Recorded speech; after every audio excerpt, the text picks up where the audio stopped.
بسم اللہ الرحمن الرحیم۔ السلام علیکم۔ آج میں بیان کروں گا ایک مختصر سا واقعہ پیغمبر حضرت سلیمان علیہ السلام کا۔ حضرت سلیمان علیہ السلام حضرت داؤد علیہ السلام کے بیٹے تھے۔ وہ حضرت ابراہیم علیہ السلام کے فرزند حضرت اسحاق علیہ السلام کی اولاد میں سے تھے۔ حضرت سلیمان علیہ السلام نہایت طاقتور بادشاہ اور اللہ کے برگزیدہ پیغمبروں میں سے تھے۔ اللہ تعالیٰ نے انہیں حیرت انگیز قوتوں، بہترین دانش و بصیرت اور عظیم علم سے نوازا تھا۔ اللہ تعالیٰ نے انہیں پرندوں اور جانوروں کی بولیاں بھی سکھا دی تھیں۔ ایک مرتبہ حضرت سلیمان علیہ السلام اپنے لشکر سمیت ایک وادی میں سے گزر رہے تھے جہاں چونٹیوں کے بہت سے گھر تھے۔ انہوں نے ایک چونٹی کی آواز سنی جو دوسری چونٹی کو خبردار کر رہی تھی کہ اپنے بلوں میں گھس جاؤ، کہیں ایسا نہ ہو کہ سلیمان علیہ السلام اور ان کے لشکری تمہیں کچل ڈالیں اور انہیں قبر تک نہ ہو۔ یہ سن کر سلیمان علیہ السلام مسکرائے اور اللہ تعالیٰ سے یوں دعا کی۔ سورہ النمل۔ اے میرے رب، مجھے توفیق دے کہ میں تیری اس نعمت کا شکر کروں جو تو نے مجھ پر اور میرے والدین پر انعام کی ہیں، اور اس بات کی بھی کہ میں ایسے نیک کام کروں جو تو پسند کرے، اور مجھے اپنی رحمت سے اپنے نیک بندوں میں داخل کر۔ بہرحال اللہ تعالیٰ نے ہوا کو ان کے تابع کر دیا تھا۔ وہ جب چاہتے اپنے وزیروں اور لشکر سمیت تخت پر بیٹھ جاتے، اور جدھر آپ کا حکم ہوتا ہوائیں آپ کو اتنی رفتار سے لے جاتی کہ ایک مہینے جتنی مسافت صبح سے دوپہر تک کی ایک منزل میں طے ہو جاتی۔ پھر اسی طرح دوپہر سے رات تک ایک مہینے تک کی مسافت طے ہو جاتی۔ اس طرح ایک دن میں 2 ماہ کی مسافت طے ہو جاتی۔ اور جنوں کو بھی ان کے قابو میں دیا گیا تھا، وہ جیسی چاہتے ان سے خدمت لیتے۔ بعض جن سمندر میں گھوتے لگا کر ان میں سے حیرت انگیز خزانے نکال لاتے، بعض تو ایسے کام انجام دیتے کہ انسانوں کی عقل بھی دنگ رہ جاتی۔ حضرت سلیمان علیہ السلام کی افواج میں انسانوں کے علاوہ جن اور پرندے بھی شامل تھے۔ اللہ تعالیٰ نے ان کے لیے پگھلے ہوئے تانبے کا چشمہ جاری کر دیا تھا تاکہ وہ اس سے جو چاہیں بنائیں۔ ان سب اور دیگر بہت سی دنیاوی نعمتوں کی وجہ سے وہ اللہ کی عنایت پر شکر گزار رہتے تھے۔ ان نعمتوں کی وجہ سے ان میں بڑائی اور تکبر کا ذرا بھی احساس پیدا نہ ہوا تھا۔ وہ لوگوں کو تلقین کیا کرتے تھے کہ وہ صرف اللہ کی عبادت کریں اور اس کی نعمتوں پر اس کے شکر گزار رہا کریں۔ ایک دن وہ پرندوں کا معائنہ کر رہے تھے، کیا دیکھتے ہیں کہ ان میں ہدہد موجود نہیں ہے۔ انہوں نے اس غیر حاضری پر اسے سزا دینے کا فیصلہ کیا اور کہا کہ اگر اس نے اپنی اس حرکت کی کوئی معقول وجہ نہ بتائی تو میں اسے سخت ترین سزا دوں گا یا اسے ذبح کر دوں گا۔ اس کے بعد جلد ہی ہدہد ایک اہم خبر سمیت پیش ہو گیا۔ اس نے بتایا کہ وہ ایک دور دراز شہر سبا میں تھا جہاں کی حکمران ایک ملکہ ہے۔ اس کے پاس بے شمار دولت ہے۔ وہ شیطان کے فریب میں آ چکی ہے اور وہ اپنی رایا سمیت اللہ تعالیٰ کے بجائے سورج کی پرستش کرتے ہیں۔ حضرت سلیمان علیہ السلام نے ہدہد کی لائی ہوئی خبر کی تصدیق کی خاطر اسی کے ذریعے سے ملکہ کو ایک خط لکھا۔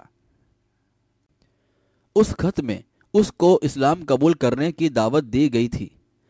اس نے اپنے وزیروں اور مشیروں کو طلب کر کے ان سے مشورہ کیا کہ اب ہمیں کیا کرنا چاہیے۔ ان ارکان حکومت نے کہا کہ ہم بہت طاقتور اور سخت لڑنے بھڑنے والے ہیں، ہم سلیمان علیہ السلام کے خلاف جنگ کر سکتے ہیں، لیکن آخری فیصلہ ملکہ کے ہاتھ میں ہے۔ ملکہ بلقیس نے حضرت سلیمان علیہ السلام کو قیمتی طائف بھیجنے کا فیصلہ کیا۔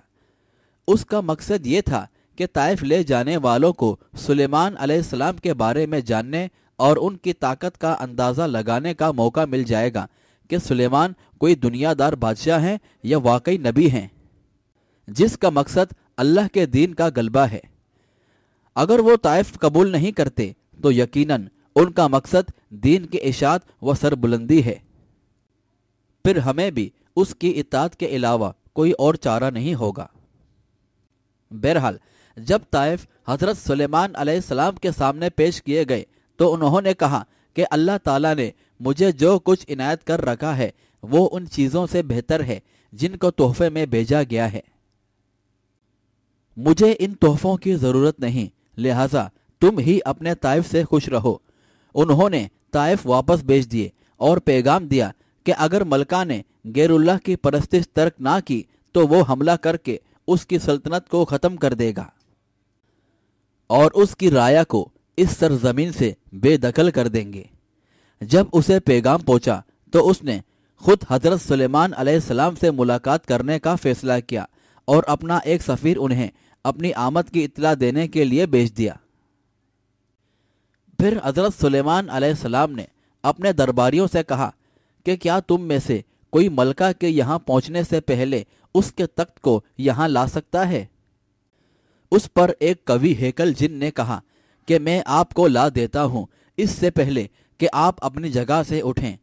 اس پر کتاب کا علم رکھنے والے ایک شخص نے عرض کی کہ میں آپ کے پلک جھپکنے سے پہلے ہی آپ کے پاس پہنچا سکتا ہوں۔ چنانچہ وہ تخت کو لے آیا۔ حالانکہ سلیمان علیہ السلام کی سلطنت فلسطین میں تھی اور ملکہ بلقیس کی بادشاہت یمن میں تھی۔ جب ملکہ بلقیس حضرت سلیمان علیہ السلام کے محل میں پہنچی تو اس کا شایان شان استقبال کیا گیا۔ اس کے تخت میں تھوڑی سی تبدیلی کر دی گئی تھی۔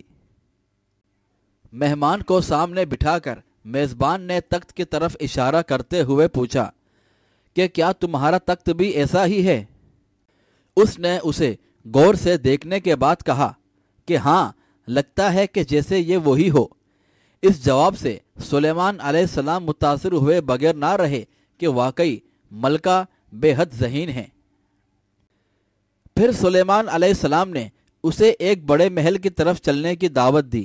یہ محل شیشے کا بنا ہوا تھا جس کا صحن اور فرش بھی شیشے کا تھا۔ اس کے نیچے پانی کی چھوٹی سی نہر بہہ رہی تھی جس میں مچھلیاں اور دوسرے آبی جانور رکھے ہوئے تھے۔ ملکہ نے اسے ہوش خیال کیا اور اپنی پنڈلیاں کھول دیں تاکہ کپڑے بھیگ نہ جائیں۔ سلیمان علیہ السلام نے بتایا کہ یہ تو شیشے سے مندی ہوئی عمارت ہے جس سے کپڑے بھیگنے کا کوئی خطرہ نہیں۔ اس پر اس کی حیرت کی کوئی انتہا نہ رہی۔